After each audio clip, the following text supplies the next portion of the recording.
വചനാടിസ്ഥാനത്തിലേക്കെന്ന ഈ വേദപഠന പരമ്പരയിലേക്ക് ഏവർക്കും സ്വാഗതം.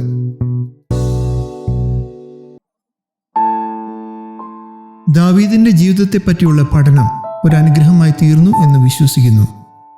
ദാവീദിന്റെ നല്ല കാര്യങ്ങൾ നാം അനുകരിച്ചും തൻ്റെ പരാജയങ്ങൾ നമ്മൾക്കുള്ള ദൈവിക മുന്നറിയിപ്പുമാണെന്ന് മനസ്സിലാക്കി നമ്മെ തന്നെ സൂക്ഷിക്കുവാൻ ദൈവം നമ്മെ ഓരോരുത്തരെയും സഹായിക്കുമാറാകട്ടെ.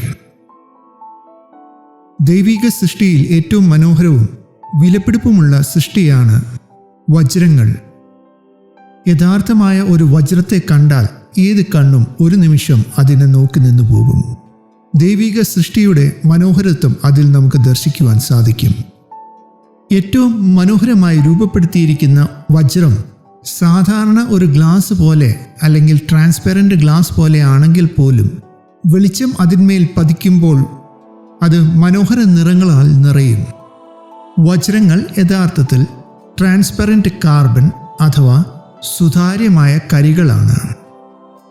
കരി പൊതുവെ കറുത്ത നിറമുള്ള വസ്തുവാണ് എങ്കിലും അതിൽ നിന്ന് ഉണ്ടാകുന്ന വജ്രം സുതാര്യവും വർണ്ണങ്ങളാൽ നിറഞ്ഞതും മനോഹരവും ആണ്. വജ്രങ്ങൾ ഭൂമിയുടെ ഉള്ളിൽ ലാവകൾ തളച്ചു പൊങ്ങുന്ന ഭാഗത്ത് ആണ് സൃഷ്ടിക്കപ്പെടുന്നത്. പിന്നീട് അഗ്നിപർവ്വത സ്ഫോടനങ്ങൾ ഉണ്ടാകുമ്പോൾ ഈ വജ്രങ്ങൾ ഉപരിതലത്തിലേക്ക് വരുന്നു. ഈ വജ്രങ്ങൾ ഖനനം ചെയ്തെടുക്കുന്നത് വളരെ ദുഷ്കരമായ ഒരു കാര്യമാണ്. 10 വർഷത്തിൻ്റെ അധ്വാനമാണ് ഒരു വജ്രഖനി കണ്ടെത്തുന്നത്. കണ്ടെത്തിയ വജ്രഖനിയുടെ മൂല്യം നിശ്ചയിക്കുന്നത് അടുത്തൊരു 10 വർഷം കൊണ്ടാണ്. അർത്ഥാൽ 20 വർഷമെടുക്കും ഒരു ഖനി കണ്ടെത്തി അതിൽ നിന്ന് ഉൽപ്പാദനം തുടങ്ങുവാൻ വേണ്ടി. ഏറ്റവും അധികം വെളിച്ചത്തെ പ്രതിഫലിപ്പിക്കുന്ന വജ്രങ്ങളാണ് ആഭരണങ്ങൾക്ക് വേണ്ടി ഉപയോഗിക്കപ്പെടുന്നത്. മറ്റുള്ള വജ്രങ്ങൾ വ്യാവസായിക ആവശ്യങ്ങൾക്ക് വേണ്ടി ഉപയോഗിക്കുന്നു. വജ്രം ഏറ്റവും കട്ടിയുള്ള വസ്തു ആയതുകൊണ്ട് പൊതുവെ ഇത് ഗ്ലാസും അതുപോലെയുള്ള വസ്തുക്കളെ മുറിക്കുവാൻ ഉപയോഗിക്കുന്നു. ശാസ്ത്രജ്ഞന്മാരുടെ പൊതുവായ വിശ്വാസം 3 മില്യൺ വർഷങ്ങളുടെ ചൂടും പ്രഷറും കൊണ്ടാണ് വജ്രങ്ങൾ ഉണ്ടാകുന്നത് എന്നാണ്. എന്നാൽ ചില വർഷങ്ങൾക്ക് മുൻപ് ശാസ്ത്രം തന്നെ ഏകദേശം ഒരാഴ്ചയ്ക്കുള്ളിൽ വജ്രത്തെ സാങ്കേതികമായി നിർമ്മിക്കുവാൻ സാധിക്കുമെന്ന് കണ്ടെത്തിയിട്ടുണ്ട്. ഇങ്ങനെ നിർമ്മിക്കപ്പെടുന്ന ഈ വജ്രങ്ങളും പ്രകൃതിയിൽ നിന്ന് ലഭിക്കുന്ന വജ്രങ്ങളെക്കാളും അല്പം പോലും അതിൻ്റെ ഗുണമേന്മയിൽ കുറവല്ല. ഇതിനാൽ ഭൂമി ദൈവിക സൃഷ്ടിയാണെന്നും അത് വളരെ പഴക്കമുള്ളതല്ല എന്നും മനസ്സിലാക്കുന്നു. ദൈവിക സൃഷ്ടിയിൽ അനേക മനോഹരവും വിലപിടിപ്പുമുള്ള വസ്തുക്കൾ ദൈവം നിർമ്മിച്ചുവെങ്കിലും ദൈവസൃഷ്ടിയിൽ ഏറ്റവും മനോഹരവും അതുപോലെ തന്നെ വിലപിടിപ്പുമുള്ളതായിട്ട് ദൈവം കാണുന്നത് മനുഷ്യനെയാണ്.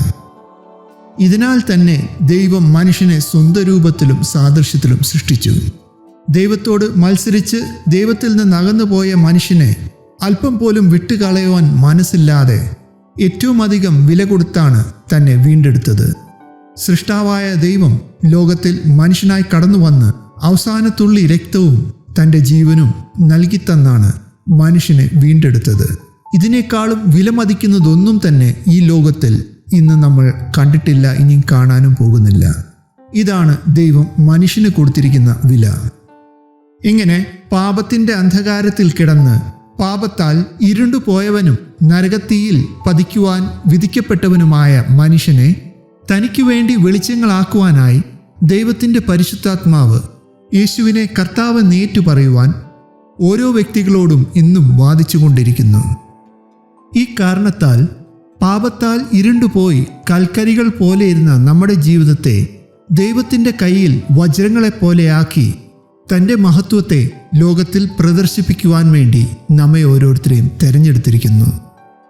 അനേക കരിക്കട്ടകൾ അഥവാ കാർബൺ കഷ്ണങ്ങൾ വളരെയധികം ചൂടും പ്രഷറിൽ കൂടി കടന്നു പോകുന്നുണ്ട് എങ്കിലും ചിലത് മാത്രമേ വജ്രങ്ങളായി തീരുകയുള്ളൂ.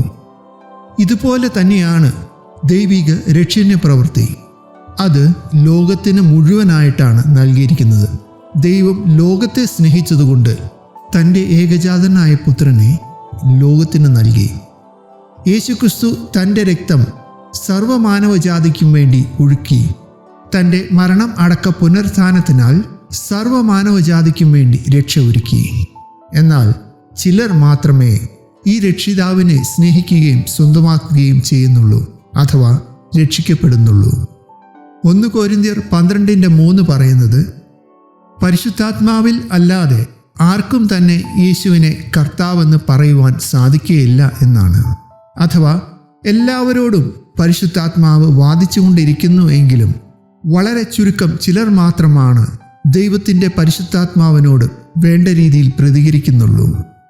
എന്നാൽ ലോകത്തിലുള്ള നല്ല പങ്ക് ജനവും അപ്പോസ്തല പ്രവൃത്തി 7-ാം അധ്യായത്തിൻ്റെ 51-ാം വാക്യത്തിൽ പറയുന്നത് പോലെ പരിശുദ്ധാത്മാവിനോട് മറുത്തു നിൽക്കുന്നവരാണ്. യഥാർത്ഥത്തിൽ ദൈവത്തെ സ്നേഹിക്കുകയും ദൈവം നമുക്ക് വേണ്ടി ചെയ്ത കാര്യങ്ങൾ മനസ്സിലാക്കി അവനോട് നന്ദിയുള്ളവരാണെങ്കിൽ തൻ്റെ കൽപ്പനകൾ പ്രമാണിക്കും.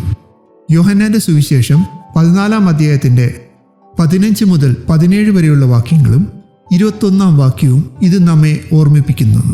നിങ്ങൾ എന്നെ സ്നേഹിക്കുന്നുവെങ്കിൽ എൻ്റെ കൽപ്പനകളെ കാത്തുകൊള്ളും. എന്നാൽ ഞാൻ പിതാവിനോട് ചോദിക്കും, അവൻ സത്യത്തിൻ്റെ ആത്മാവെന്ന മറ്റൊരു കാര്യസ്ഥനെ എന്നേക്കും നിങ്ങളോട് കൂടെ ഇരിക്കേണ്ടതിന് നിങ്ങൾക്ക് തരും. ലോകം അവനെ കാണുകയോ അറിയുകയോ ചെയ്യായകയാൽ അതിന് അവനെ ലഭിക്കുവാൻ കഴിയുകയില്ല. നിങ്ങളോ അവൻ നിങ്ങളോട് കൂടി വസിക്കുകയും നിങ്ങളിൽ ഇരിക്കുകയും ചെയ്യുന്നത് കൊണ്ട് അവനെ അറിയുന്നു. ദൈവമക്കളുടെ ഏറ്റവും വലിയ ഭാഗ്യാവസ്ഥ ഇതാണ്. ദൈവത്തിൻ്റെ ആത്മാവ് നമ്മളിൽ വസിക്കുന്നു. ആ ആത്മാവിനാൽ നമ്മെ ഓരോരുത്തരെയും അന്ത്യനാൾ വരെയും ദൈവത്തിനായി മുദ്രയിട്ട് വച്ചിരിക്കുന്നു. ഇങ്ങനെയുള്ള ദൈവമക്കളോട് ദൈവം തന്നെ പറയുന്നത്, കർത്താവിന് പ്രസാദമായതെന്തെന്ന് പരിശോധിച്ചുകൊണ്ട് വെളിച്ചത്തിലുള്ളവരായി നടന്നുകൊള്ളുവിൻ. എഫേസ്യർ 5:9. 10-ാം വാക്യം ഇങ്ങനെ പറയുന്നു, സകല സദ്ഗുണവും നീതിയും സത്യവുമല്ലോ വെളിച്ചത്തിൻ്റെ ഫലം. ഒരു വജ്രത്തിൻ്റെ പ്രത്യേകത, അതിന് വളരെ കുറച്ച് വെളിച്ചം മതി, എന്നാൽ അന്ധകാരത്തിലും അത് പ്രകാശിക്കും. ദൈവമക്കളായ നാം ഓരോരുത്തരും അന്ധകാരം നിറഞ്ഞ ഒരു ലോകത്തിലാണ് ജീവിക്കുന്നത്. ദൈവത്തിൻ്റെ വജ്രങ്ങളായി ദൈവ തേജസ് പ്രതിഫലിപ്പിക്കുന്നവരായി ജീവിക്കുവാൻ ദൈവം നമ്മെക്കുറിച്ച് ആഗ്രഹിക്കുന്നു. നമ്മളിൽ നിന്ന് സദ്ഗുണവും നീതിയും സത്യവും എപ്പോഴും പുറപ്പെടണമെന്ന് ദൈവം നമ്മളെക്കുറിച്ച് ആഗ്രഹിക്കുന്നു. പൗലോസ് ഈ കാര്യം എഫെസോസിലുള്ള സഭയ്ക്ക് എഴുതുമ്പോൾ പൗലോസ് തന്നെ ഇതിന് നല്ലൊരു മാതൃകയാണ്. അന്ധകാരം നിറഞ്ഞ ലോകത്തിൽ ദൈവത്തിൻ്റെ നല്ലൊരു വജ്രമായി അനേകരെ ദൈവത്തിങ്കിലേക്ക് ആകർഷിച്ചു.